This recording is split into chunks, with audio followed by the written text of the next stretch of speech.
At the foot of Mount Fuji. A forest. Formed from ancient lava.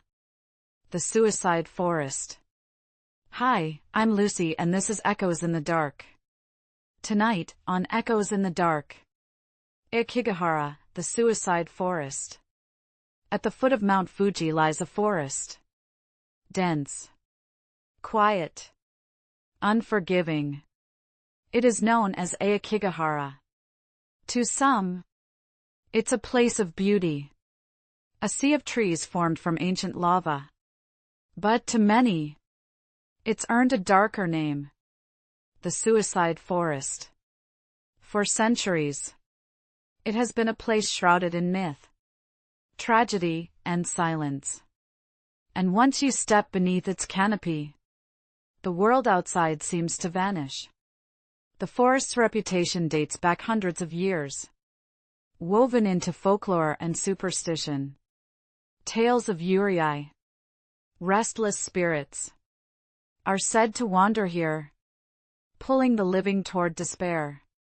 But its modern reputation comes from something far more real.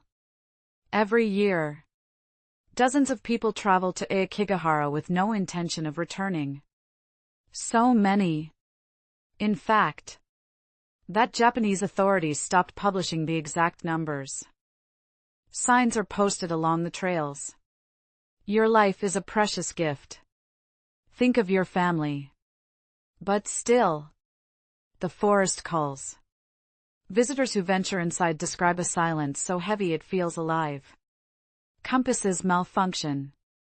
The thick trees swallow sound.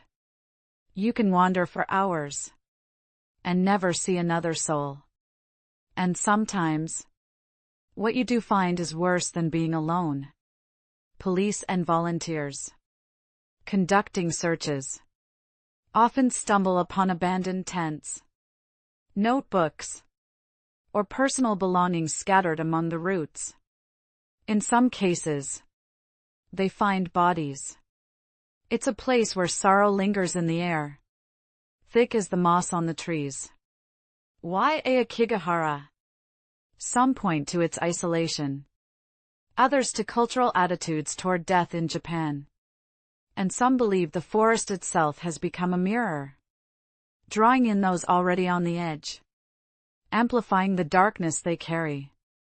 But there are also stories of those who've entered and survived. People who turned back at the last moment, who later said that the forest forced them to confront the deepest parts of themselves and choose life. Aokigahara is a place where myth and reality intertwine. A reminder of how landscapes can hold not just beauty, but human pain. When you walk beneath its trees, you're not just wandering through a forest. You're walking among echoes of the lost. You've been listening to Echoes in the Dark. I'm Lucy. Remember, the past leaves echoes. And sometimes, those echoes are darker than we imagine. Stay curious. Stay cautious.